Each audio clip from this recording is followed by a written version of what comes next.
السلام عليكم. أنا الدكتور سليم الأحصب أبو الزبير. أرحب بكم في صيدلية التداوي.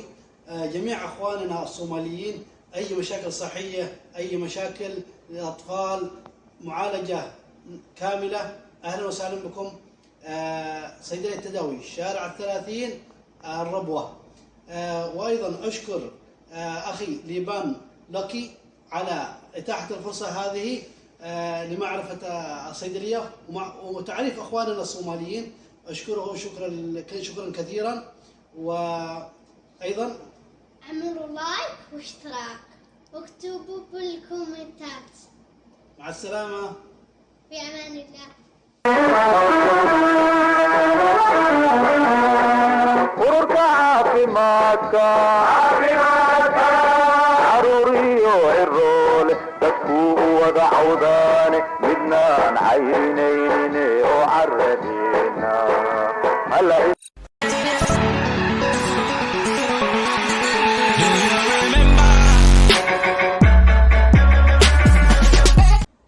ogeysiis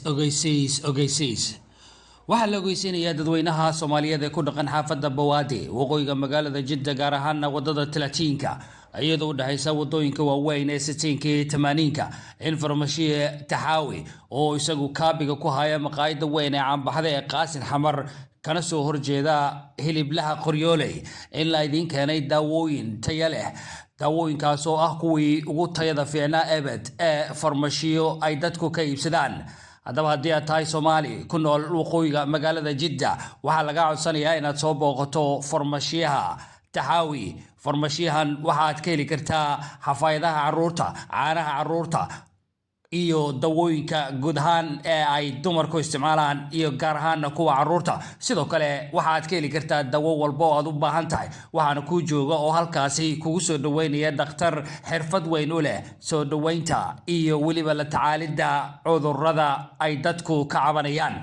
haddaba waxaa lagugu baaqayaa inaad soo booqato farmashiye Taxaawi.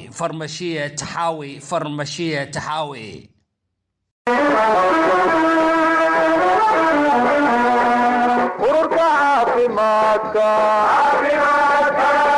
caruuriyo ciroole dadkuu u wada cawdaane midnaan cayrinayne oo caradeena hala iseeyo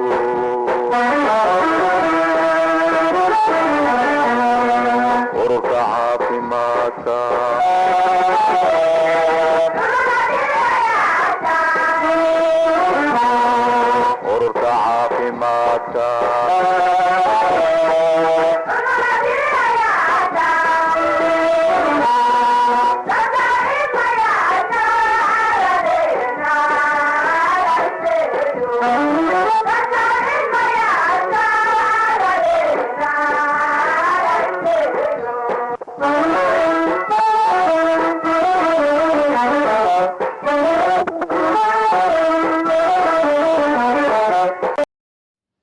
haddaba dadweynuhu farmashiyahani waxa aad ka heli kartaan daawooyinka bidaarta, madax xanuunka, dhabar xanuunka, calool majiirka. haddii ay kharas calooshaada fariisatana waxa aad ka heli kartaa daawooyin aan caloosha majiirinayn, hase yeeshee aad ku qaras bici karto, sidoo kalena kaa soo saaraya dhammaan wasaqda jirkaada ku hartay.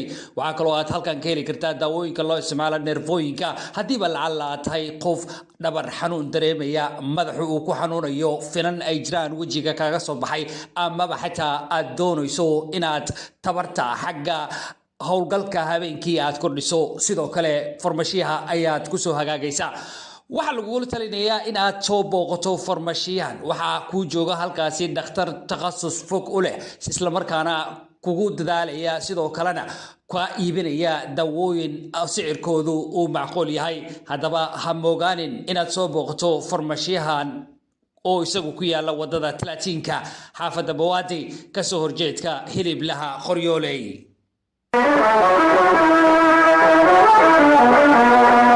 ururka caafimaadka caruuriyo ciroole dadkuu u wada cawdaane midnaan cayrinayne oo caradeena hala iseeyo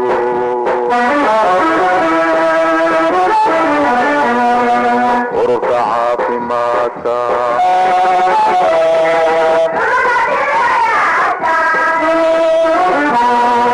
ururka caafimaadka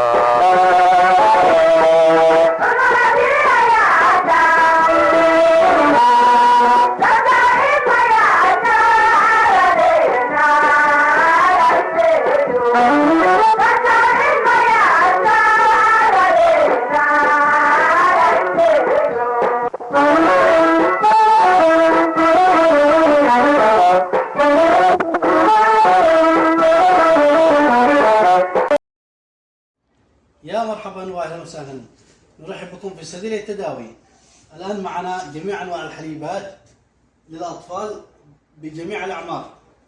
معنا انواع الحفايض النسائيه وحفايض الاطفال بجميع انواعها، ايضا الحفايض النسائيه، الرضاعات هنا، مستلزمات العنايه الشخصيه،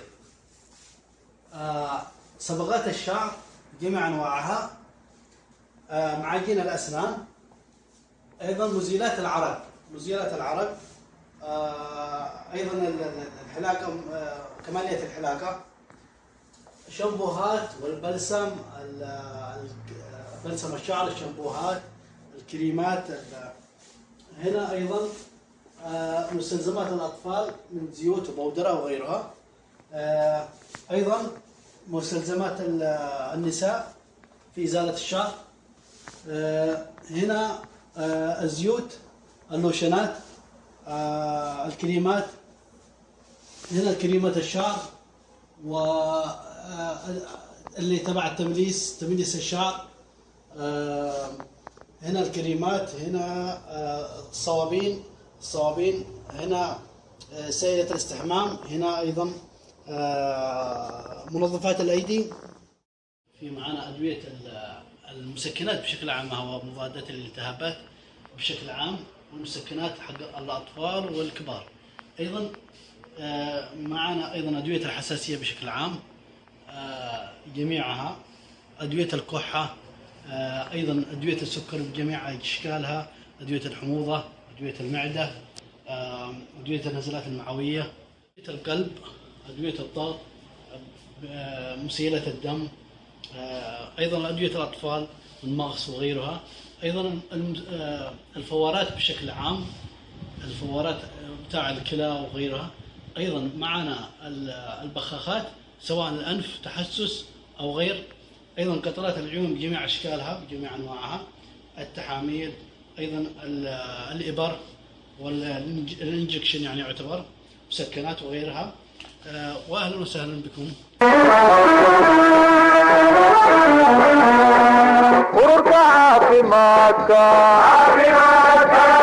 caruuriyo ciroole dadkuu u wada cawdaane midnaan cayrinayne oo caradeena hala iseeyo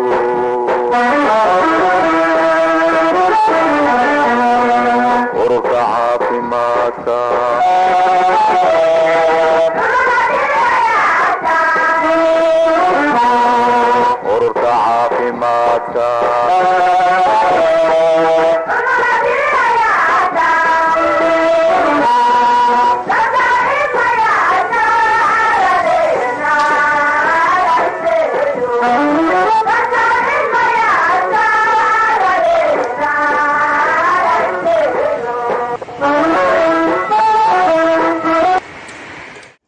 السلام عليكم، أنا الدكتور السليم الأحصب أبو الزبير، أرحب بكم في صيدلية التداوي.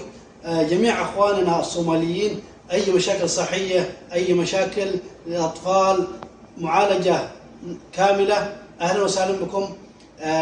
صيدلية التداوي، شارع 30 الربوة. وأيضا أشكر أخي ليبان لوكي على إتاحة الفرصة هذه لمعرفة الصيدلية وتعريف أخواننا الصوماليين. أشكره شكرا كثيرا. وأيضا اعملوا لايك واشتراك واكتبوا بالكومنتات. مع السلامة، في أمان الله.